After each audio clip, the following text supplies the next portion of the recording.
சுவிட்சர்லாந்தின் இன்றைய செய்திகளுக்கான பிரதான அனுசரணை வழங்குபவர்கள் சூரிச் நகரில் அமைந்துள்ள யோகி மாஸ்டரின் ஸ்டார் இன்ஸ்டிடியூட் ஓட்டுநர் பயிற்சி பள்ளி.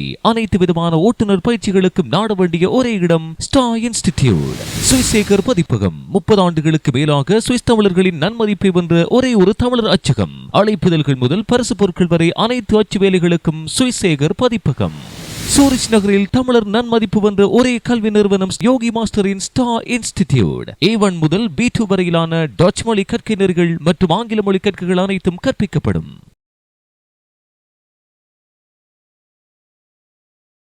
சுவிஸ் தமிழ் டிவி வழங்கும் இன்றைய சுவிட்சர்லாந்தின் முக்கிய செய்திகள். சிரியாவிற்கு பாரிய நிதி உதவியை வழங்கும் சுவிஸ் அரசாங்கம். சுவிட்சர்லாந்து அரசாங்கம் சிரியாவிற்கு சுமார் 60 மில்லியன் பிராங்குகளை உதவியாக வழங்க உள்ளதாக அறிவிக்கப்பட்டுள்ளது. சிவில் யுத்தம் காரணமாக சிரியாவில் மக்கள் பெரும் அசௌகரியங்களை எதிர்நோக்கி வருகின்றமை குறிப்பிடத்தக்கது. கடந்த 2011ஆம் ஆண்டு முதல் சுவிட்சர்லாந்து அரசாங்கம் தொடர்ச்சியாக சிரியா மற்றும் பிராந்திய வலய நாடுகளுக்கு பல்வேறு வழிகளில் உதவிகளை வழங்கி வருகின்றது. அந்த வகையில் மீண்டும் சிரிய மக்களுக்கு உதவிகளை வழங்க உள்ளதாக சுவிட்சர்லாந்து அறிவித்துள்ளது. இந்த நிதி உதவி தொடர்பில் சுவிட்சர்லாந்து வெளிவிவகார திணைக்களம் தகவல் வெளியிட்டுள்ளது. சிரியாவில் பாரிய அளவிலான நிலநடுக்கம் ஏற்பட்ட போதும் இவ்வாறு சுவிட்சர்லாந்து உதவிகளை வழங்கியிருந்தமை குறிப்பிடத்தக்கது. உளவாளிகளை சுவிஸிலிருந்து நாடு கடத்துமாறு அறிவுறுத்தல். வெளிநாட்டு உளவாளிகளை சுவிட்சர்லாந்திலிருந்து நாடு கடத்துமாறு அறிவுறுத்தல் வழங்கப்பட்டுள்ளது. நாட்டின் நாடாளுமன்றம் அரசாங்கத்திற்கு இவ்வாறு அறிவுறுத்தல் வழங்கியுள்ளமை குறிப்பிடத்தக்கது. சட்டவிரோத புலனாய்வு நடவடிக்கைகளின் மூலம் சுவிட்சர்லாந்து தேசிய பாதுகாப்பிற்கு குந்தகம் ஏற்படுத்தக்கூடிய நபர்களை நாட்டிலிருந்து வெளியேற்றுமாறு அறிவுறுத்தியுள்ளது. குறிப்பாக ரஷ்ய உளவாளிகள் தொடர்பில் கடுமையான நடவடிக்கை எடுக்கப்பட வேண்டுமென வலியுறுத்தப்பட்டுள்ளது. குற்றவாளிகளை தண்டிப்பதற்கு பதிலாக அவர்களை நாடு கடத்த வேண்டுமென கோரிக்கை விடுக்கப்பட்டுள்ளது. ஐரோப்பாவில் நிலை கொண்டுள்ள 5 முக்கிய ரஷ்ய உளவாளிகளில் ஒருவர் சுவிட்சர்லாந்தில் இருப்பதாக தெரிவிக்கப்படுகின்றது. சுவிஸில் மலையேறிகளுக்கு உதவும் நோக்கில் புதிய செயலி. சுவிட்சர்லாந்தில் மலையேறிகளுக்கு உதவும் நோக்கில் புதிய செயலி ஒன்று அறிமுகம் செய்யப்பட உள்ளது. மலையேறும் பாதைகள் எவ்வளவு பாதுகாப்பானது என்பது குறித்து மதிப்பீடு செய்யப்பட வேண்டுமென சுவிஸ் விபத்து தவிர்ப்பு பேரவை தெரிவித்துள்ளது. திறன்பேசிகளின் ஊடாக மலையேறிகள் பல்வேறு தகவல்களை பெற்றுக் கொள்ளக்கூடிய வகையில் இந்த செயலி வடிவமைக்கப்பட உள்ளது.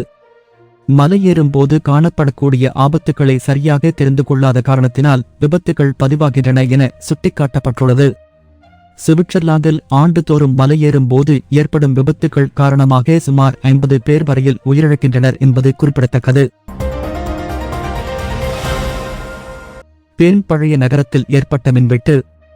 இன்று செவ்வாய்க்கிழமை மாலை பேர்னின் பழைய நகரில் திடீரென பரவலாக மின்வெட்டு ஏற்பட்டுள்ளது. இச்சம்பவம் சுமார் 7 மணி தொடக்கம் 7 மணி 30 நிமிடம் வரை நீடித்ததாக குறிப்பிடப்பட்டுள்ளது. மின்மாற்றி நிலையத்தில் ஏற்பட்ட கோளாறுதான் மின்வெட்டுக்கு காரணம் எனவும் அசௌகரியங்களுக்கு தாங்கள் மன்னிப்பு கோருவதாகவும் எனர்ஜி அண்ட் வாசர் தனது இணையதளத்தில் தெரிவித்துள்ளது. எனினும் குறித்த மின்வெட்டு காரணமாக ஹோட்டல்கள், உணவகங்கள் மற்றும் பல்வேறு வீடுகள் என்பன பல அசௌகரியங்களுக்கு உள்ளாகியுள்ளமை குறிப்பிடத்தக்கது. குறிப்பிட்ட நாட்டு பணியாளர்களை ஈர்க்க துடிக்கும் சுவிஸ் நிறுவனங்கள்.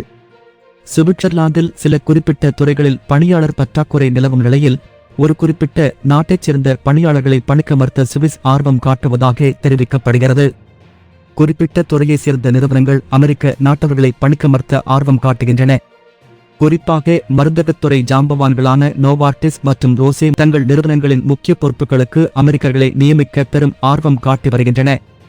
அப்படி தங்கள் நிறுவனங்களுக்கு பணிக்கு வரும் அமெரிக்கர்களுக்கான வீட்டு வாடகை, பிள்ளைகளின் கல்வி கட்டணம், வரிகள், மருத்துவ காப்பீடு முதலான அனைத்து செலவுகளையும் ஏற்கவும் அந்நிறுவனங்கள் தயாராக உள்ளதாக தெரிவிக்கப்பட்டுள்ளது.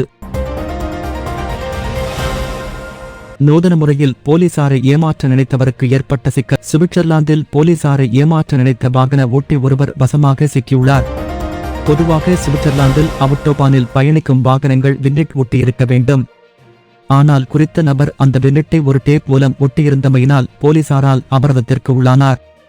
காரணம், அதை இலகுவாக அகற்றி வேறு வாகனங்களுக்கு பயன்படுத்த முடியும். அப்படி ஒரு நோக்கத்தோடு செயற்பட்டமைக்காகவே அவருக்கு 700 பிராங்குகள் அபராதம் விதிக்கப்பட்டுள்ளது. இன்னும் ஒரு தடவை விதிமுறையினை மீறினால் 1200 பிராங்குகள் வரை அபராதம் விதிக்கப்படும் எனவும் அவர் எச்சரிக்கப்பட்டுள்ளார். மேலும் குறித்த நபர் புதிய விக்கெட் வாங்க அறிவுறுத்தப்பட்டுள்ளமை குறிப்பிடத்தக்கது. பாசல் நகரத்தில் பூட்டப்படாத கார்களுக்குள் திருடும் நபர்கள் அதிகரிப்பு. சுவிட்சர்லாந்து முழுவதும் பூட்டப்படாத கார்களில் இருந்து அதிக திருட்டு சம்பவங்கள் இடம்பெற்று வருவதாக பாசல் கண்டோனல் போலீசார் தெரிவித்துள்ளனர். இவ்வாறு திங்கள் மற்றும் செவ்வாய்க்கிழமைகளில் பாசல் கண்டோனில் இருவேறு திருட்டு சம்பவங்கள் இடம்பெற்றுள்ளன. பாசல் ஓல்ஸ்டென் பகுதியில் தனது பூட்டப்படாத காரில் இருந்து பொருட்கள் திருடப்பட்டதாக ஒருவர் முறைப்பாடு செய்தார். அதனைத் தொடர்ந்து அப்பகுதியில் ரோந்து பணியில் ஈடுபட்டிருந்த போலீசார் இருவரை கைது செய்தனர். கைது செய்யப்பட்டவர்கள் 25 வயது மற்றும் 29 வயதான அல்ஜீரியர்கள் என தெரியவந்துள்ளது. மேலும் லீஸ்டல் பகுதியில் பல கார்களுக்குள் திருட்டில் ஈடுபட்ட இருவர் அடையாளம் காணப்பட்டனர். அதில் ஒருவர் ஓடித்தப்பியுள்ளதாகவும் மற்றவர் கைது செய்யப்பட்டுள்ளதாகவும் பாசல் போலீசார் தெரிவித்துள்ளனர். குறித்த நபர் 26 வயதான அல்ஜீரியர் என்பது குறிப்பிடத்தக்கது.